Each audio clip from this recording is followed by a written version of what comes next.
हे दोस्तों, आप लोग का स्वागत है मेरे चैनल पर। आप देख रहे क्रेजी फॉर भोजपुरी। चलो वीडियो स्टार्ट करते हैं। अरविंद अकेला कल्लू जी का धमाकेदार सॉन्ग आने वाला। सॉन्ग का नाम है चोलिया के रस, जिसका भाई टीजर रिलीज हुआ। नहीं देखे तो T series Bhojpuri YouTube channel पर देखिए।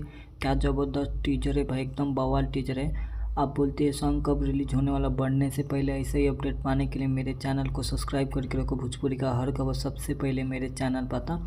और वीडियो को लास्ट तक ले देखो। नीलकमल सिंह का सॉन्ग और केसरी लाल यादव के सॉन्ग के बारे में भी बात करने वाला है। पहले बात करते हैं अरविंद अकेला कल्लू जी का। ये सॉन्ग कब रिलीज होने वाला है। ये सॉन्ग को गाए ले अरविंद अकेला कल्लू जी, और इसमें एक्ट्रेस नज़र आने वाली आकांक्षा पुरी, और इसको लिखे है छोटू मनी, और इसके म्यूजिक डायरेक्टर है रोशन सिंह।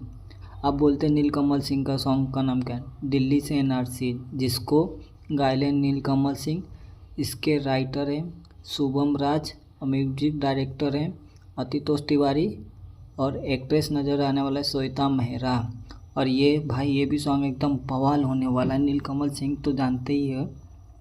और केसरी लाल यादव का सॉन्ग लहंगा में लगा दे मीटर टू, ये सॉन्ग का टीजर आज रिलीज होने वाला है। जब तक ले आप देखते रहोगे ये इसका टीजर रिलीज हो गया रहेगा। ज़बरदस्त। अरविंद अकेला कल्लू जी का सॉन्ग चोली के रस, ये सॉन्ग कल सुबह रिलीज हो रही। और नीलकमल सिंह का भी सॉन्ग दिल्ली से एनआरसी, ये भी सॉन्ग कल सुबह सारेगामा भोजपुरी यूट्यूब चैनल पर रिलीज हो रहा। और केसरी लाल यादव का भी सॉन्ग कल रिलीज हो रहा। तो वीडियो अच्छी लगी तो लाइक करें, शेयर करें, सब्सक्राइब करें। मिलता है वीडियो में, धन्यवाद। कमेंट करके बोलिए तीनों सॉन्ग में से कौन सा सॉन्ग आपको सबसे ज़्यादा अच्छा लगा। मिलता है वीडियो में, धन्यवाद।